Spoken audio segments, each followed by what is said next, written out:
मोठी बातमी सध्या समोर येते। कोकाटेंची खाती कुणाला द्यायची ते सांगा। मुख्यमंत्री देवेंद्र फडणवीसांनी अजितदादांना थेट प्रश्न केलाय।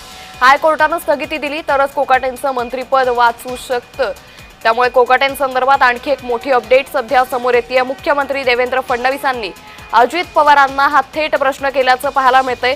कोकाटेंची खाती कुणाला द्यायची ते स्पष्ट करा असा प्रश्न आता मुख्यमंत्री देवेंद्र फडणवीसांनी उपमुख्यमंत्री अजित पवारांना विचारलाय। हायकोर्टाने स्थगिती दिली तरच कोकाटेंचं मंत्रिपद हे वाचू शकतं, नाहीतर माणिकराव कोकाटे यांच्यावरती या सगळ्या प्रकरणी अटकेची टांगती तलवार ही पाहायला मिळते। सध्या माणिकराव कोकाटे हे नॉट रिचेबल असल्याची सूत्रांची माहिती आहे। या संदर्भात आता राष्ट्रवादीकडून काय भूमिका घेतली जाते, अजित पवार नेमकी काय भूमिका घेतात हे पाहणं अतिशय महत्त्वाचं ठरेल। माणिकराव कोकाटेंवरची अतिशय महत्त्वाची सुनावणी सध्या न्यायालयामध्ये पार पडते। या न्यायालयाच्या सुनावणीमध्ये माणिकराव कोकाटेंसंदर्भात काय अपडेट येते हे पाहणं महत्त्वाचं ठरेल। तर या संदर्भात अधिक माहिती घेणार आहोत आमचे प्रतिनिधी मनोज दयाकर यांच्याकडून। मनोज, आपण पाहतोय मुख्यमंत्री देवेंद्र फडणवीसांनी आता कोकाटेंचं खातं नेमकं कुणाला द्यायचं ते सांगा असं अजित पवारांना विचारलंय, काय अधिक तपशील?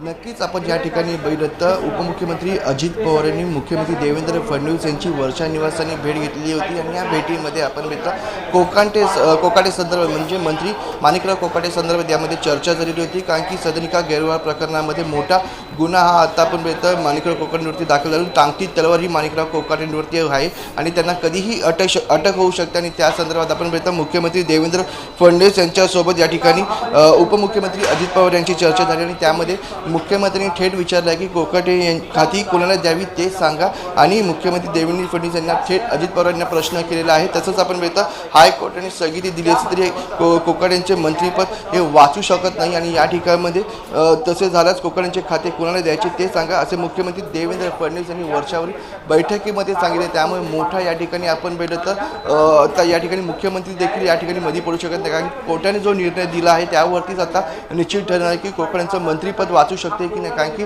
कोकाटेंनी त्यांना 2 वर्षाची शिक्षा आणि काहीतरी रक्कम ही देण्यास सांगितली आहे। त्यामुळे आता महत्त्वाचं म्हणजे कोकाटेंचं मंत्रिपद राहतं का हे देखील पाहणं महत्त्वाचं आहे। आणि कारण की आज राज्य मंत्रिमंडळाची बैठक या पार पडणार आहे, त्या बैठकीमध्ये काय निर्णय हा कोकाटेंबद्दल देखील घेतला जातो हे देखील पाहणं तितकंच महत्त्वाचं ठरणार आहे। कारण की महत्त्वाची बैठक ही दोन्ही नेत्यांमध्ये झाली होती, मुख्यमंत्री आणि उपमुख्यमंत्री यांच्यामध्ये ही महत्त्वाची बैठक पडली होती आणि त्यामध्ये महत्त्वाचा प्रश्न होता म्हणजे माणिकराव कोकाटे यांचा आणि या कोकाटेंच्या जो गैरव्यवहार प्रकरण जमिनीचं त्या संदर्भात या ठिकाणी चर्चा झाली होती आणि त्यामध्ये माणिकराव कोकाटे यांचं मंत्रिपद कोणाला द्यावं याबद्दल देखील मनोज, मात्र एक सगळ्यात महत्त्वाचा मुद्दा या निमित्तानं उपस्थित होतोय की गेल्या काही दिवसांपासून सातत्यानं भाजप ही राष्ट्रवादीवर नाराज असल्याची चर्चा होती। नवाब मलिकांचा मुद्दा असेल, आता पुन्हा एकदा कोकाटेंवरती ही अटकेची टांगती तलवार आहे। त्यामुळे कुठेतरी या सगळ्याचा परिणाम आगामी काळात महायुतीवर होऊ शकतो का?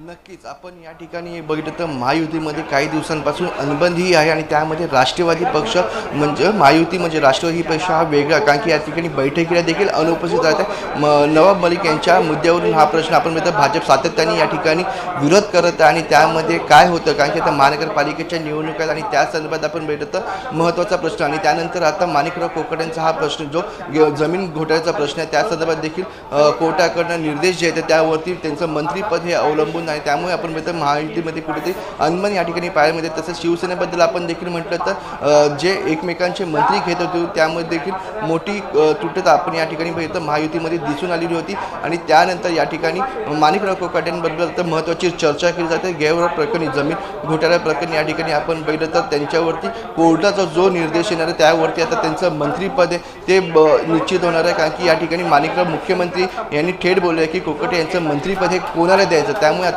माणिकराव कोकाटे यांचं काय होतं हे देखील तेवढंच पाहणं महत्त्वाचं ठरणार आहे। निश्चित मनोज, धन्यवाद आपण दिलेल्या सविस्तर माहितीसाठी।